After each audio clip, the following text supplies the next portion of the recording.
and I will be talking about the human genome. Interestingly, इसका एक पूरा fragment जो है वो मैंने आपको explain कर दिया हुआ है. You can recall that lecture, and I can help you in recalling. There was a time when I have asked for the board marker, and I have explained you about the structure of genes and genome, and about the gene deserts and about the coding regions.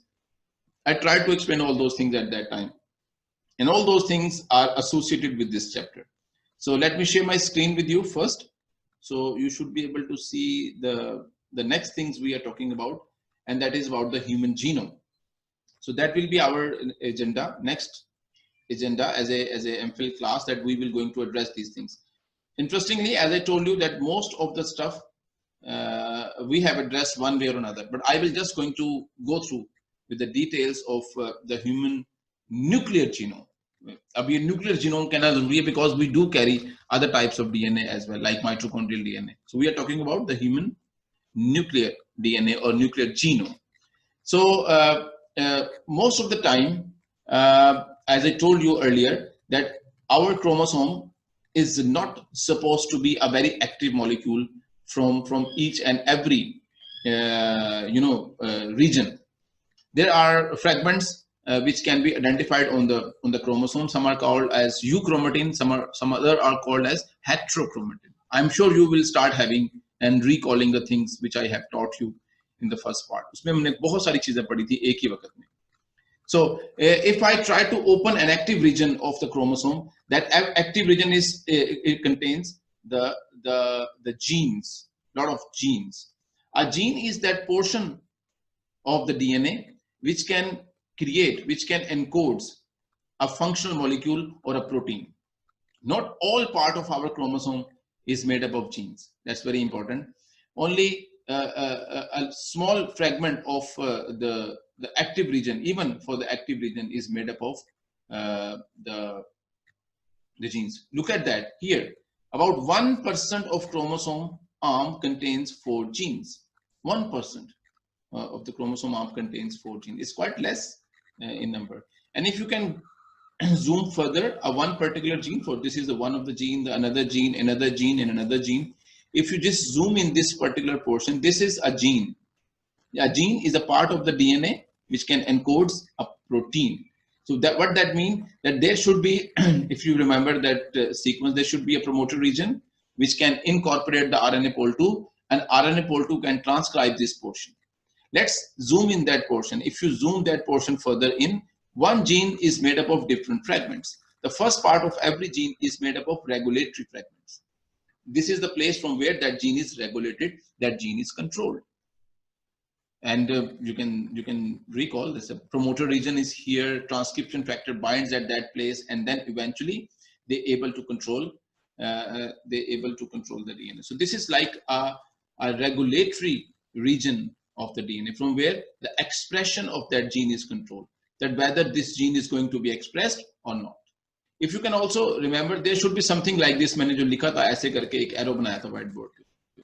This is called as the transcription start site, where the RNA pol 2, it should be somewhere here. So wherever that place is, this is the first place, the first base pair is transcribed, and it produces what? It produces messenger RNA. Each gene is further divided into different fragments. Some fragments involved in the translation procedures, they are called as the exons. The other portion does not involve and does not become part of the messenger RNA. That part is called as introns. Once a messenger RNA is created out of that gene, that messenger RNA is called as the primary messenger RNA. It contains everything. It contains introns as well as exons. But after that, the spliceosome machinery prints the intron out of that primary messenger RNA and creates a functional messenger RNA. And that messenger RNA will going to be exported into the cytoplasm. So that's, you should understand that what procedure is going on at what place. So until here, everything is done within the boundary of the nucleus. And once the messenger RNA is created, it is exported to the very harsh world of cytoplasm. Cytoplasm की दुनिया बड़ी जालिम है. वहां पर बहुत सारे ऐसे इंग्रेडिएंट मौजूद हैं, ऐसे केमिकल्स मौजूद हैं which does not allow any nucleic acids to survive for a longer period of time. So what will happen? The nature has created messenger RNA in such a way that it is protected. If you can remember and recall, every messenger RNA has a 5' cap at one part. So like a 5' cap here, and that cap actually helps help in the stability of messenger RNA. And these are the things which are associated with the corona vaccine, because it's a messenger RNA based vaccine. And then there is a poly A tail at the end of every messenger RNA, which helps the translational machinery to sense and to understand that this is a kind of messenger RNA. In the cytoplasm, the translational machinery, which includes the ribosomes, they capture that messenger RNA, reads the code, and start creating the protein and the functional protein. And that is how we able to get the function. So a very common statement we used to speak a lot, that a cell nucleus controls the functions of all the cell. So people can ask and can think that how it is possible that the DNA present within the nucleus is able to control the functions executing outside the nucleus.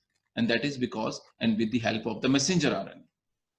The functions which are required to be executed, the genes associated with those functions are transcribed and create the messenger RNA, which then will be exported to the cytoplasm, where they are translated into appropriate proteins, means appropriate functions. There are several regulatory controls are present on this procedure, and I have explained all those procedures earlier, that at the level of transcription it is controlled. Even before that, the DNA packaging, the having a heterochromatin and euchromatin, is a kind of control. It's an active region of the DNA or inactive region of the DNA, it's a kind of control. Even after that, the messenger RNA, the level of transcription is controlled by the regulatory regions, the presence and absence of different types of transcription factors. They define how much messenger RNA will be created. And once the messenger RNA is there, then it is translated by the ribosomes. Now, after the translation, there is another level of regulation over there. Whether that protein is required right now, whether that protein is required after some time, whether that protein is required 24 hours a day, whether that protein is required outside the cell, depending on the nature of that protein and function, that protein is modified. This is called post-translational modifications. And after that, the function is made available. For example, P53, which is a DNA repair mechanism protein, which is a protein involved in DNA repair mechanism, the P53. It is created, but it is not required to stay active all the time. It is required to be activated when it is required. So what will happen? The cells create those P53 molecules, and it binds with another protein called MDM2 in the cytoplasm, which halts the function of P53. And that post-translational modification will allow that P53 to live in an inactivated form. So it does not disturb the cell without any need or without any demand. So that is how, at a different level, it is controlled. Our genome is a very, I must say, interesting material. It's a very special and interesting material. Its length is, you can see, in millions and trillions. A number of genes, they code about 21,000 genes we are carrying, and out of them, 2.4 and 10 to the 6 nucleotide pairs, they are involved in protein. They are involved in coding a protein, and they are the different information which you can read about our genome. Some of the facts are very interesting, and the most interesting fact you can see is that about 7% of our genome is like a heterochromatin. It's supposed to be not involved in any messenger RNA creation. It's not involved to code anything. It does not involve in anything, actually. The 7% part of our genome. About 2%, I mean, this is a very small number, about 2%. 2% of our genome is the place which is involved in the creation of different types of messenger RNA, means which is involved in creating all the proteins we are having. So that means that it's almost nothing, just 2%. So all the 30,000 genes which we are supposed to carry in our cells, they came from this 2% of the human nuclear genome. So the rest of the genome is either not producing anything not producing any protein, not involved in messenger RNA synthesis. They are just transposons.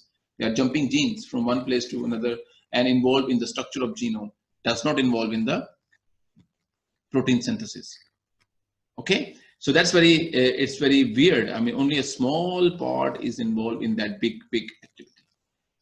Sometimes people just thought, as I mentioned earlier, that they believe that whatever the rest of the structure, whatever the rest of the DNA, which is not involved in protein synthesis, is supposed to be useless. It's supposed to be called as a junk DNA. But nowadays, it's no longer a junk DNA. It's very important, and it is part of all the regulatory mechanisms we are having. And we have discussed all these things in a lot of details. And out of 27,000 protein coding genes, you can see that they produce all the messenger RNA, they produce all the proteins, and they can execute all the functions of life. And they came from only from the 2% of our genome. And that's quite interesting factor. Okay. And there are certain other type of genes are there which can produce RNA. Remember, which can produce RNA. Actually, 3,000 is not a good number anymore. It's like much more than that. There are many portions of our genes, of our genome, many fragments present on our genome, which can produce an RNA.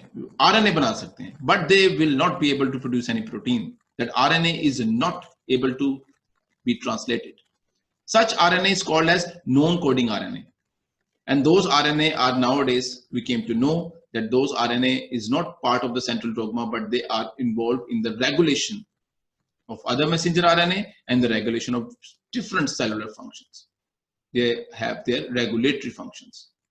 Non-coding RNA एक पूरी दुनिया है इस वक्त नहीं पढ़ने के लिए. Okay, so there are a lot of heritable traits which are present on our genome, and it can be passed on to the next generation as well. Whatever the protein coding genes we are carrying, I mean, they are heritable. We are carrying, it will be passed on to the next generation. If we are not carrying a protein coding region in the wild type form, with the accurate sequence, we can assume that that mutation will going to be part of the next generation as well. Sometimes we do have errors in there are RNA coding genes are produced in some cells, and they can control the gene expression.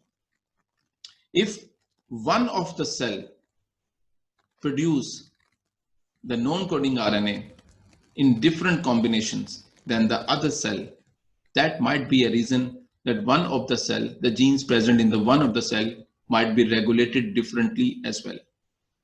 And of course, last but not the least, the epigenetic control, which we have discussed a lot, which are involved different chemical modifications, include DNA methylation as well as the histone modifications, include acetylation, phosphorylation, and addition of ubiquitin. All these are the ways that the genes are regulated, traits are controlled, and functions are controlled by the cell. So the protein coding genes, they are supposed to be the most famous of all time. The all-time famous genes हैं, और हम इन्हीं को genes समझते हैं, which are protein coding genes, which are supposed to produce a messenger RNA, which will be translated by the ribosomes and produce a protein. बहुत पहले तक molecular biology lives around those genes, and we have discovered a lot of interesting things about exons, about introns, about different gene families, because there are a lot of genes which are supposed to be similar, which are doing the same things, or which are like executing their functions in a similar way. They are put under the gene family, and then there are subfamily, depending on the sequence similarity, depending on the similarity in the structure of their functions. So they can be classified into different categories or families and subfamilies of the genes. Misal ke taur par, immunoglobulins. Immunoglobulins has like a lot of different types, but all of them are placed in one particular category because they are like somehow have a similar sequence. So that is how different types of I must say genes can be classified into groups and subgroups, families, and into subfamilies. Genes can be organized on our genome into different I must say into different localities. They are present in the vicinity of each other in the form of clusters. So most of the genes, they live together, they are present together nearby, close to each other, and this is called as the gene cluster. Anam ने question किया है. अनम, अगर आप मैं आपका question अभी receive करता हूँ, ठीक है? मैं अभी रिसीव करता हूँ question. Let me just conclude that thing. The clusters are like collection of different genes at one place. There are a long and big part of the gene which does not contains a big part of the genome which does not contain any gene at all, and that is called as the gene desert. And sometimes the genes are dispersed within the genome. So there is no law that whether the genes should be present in clusters, but theoretically we assume if the genes are present within cluster, they live close to each other, they are supposed to be controlled in the same way. They are supposed to be involved in a function at the same time. So these are the things we can associate with the genes which are present within a cluster. But if you know and understand and recall and remember the genes and the regulation of bacteria, the bacteria, they don't have any introns, and also there are several genes which are under the control of one promoter. So one promoter can produce lots of genes. So that, like for example, there is a mechanism of one metabolic pathway. That one metabolic pathway has 3 steps. Each steps require an enzyme. So all of these 3 enzymes are coming from one part of the bacteria. So bacteria के genome का एक हिस्सा एक ही वक्त में उन तीनों को express कर सकता है. So that is how things exist in bacteria. But you can guess this is not a very best way to control the things. The best way to control the thing is that the things should present separately. They can be regulated and controlled independently. In case of bacteria, if the promoter start making a messenger RNA, it will going to make the messenger RNA of first gene, then the second gene, then the third gene. So all of them will be transcribed. There is no way that you can have the first gene but not the other one but not the third one. So all of them are connected there in case of bacteria. But in humans, it is very much, I must say, complicated and indigenous and independent. They are regulated and controlled in different ways. So genes can be, clustered in different ways. So in humans, there are a lot of mutations over the period of our lifetimes. जब हम जिंदा रह रहे होते हैं, we develop a lot of mutations as well, and those are called as somatic mutations. वो gradually, slowly हमारी जिंदगी को, हमारे life को, functions को influence कर रही होती है.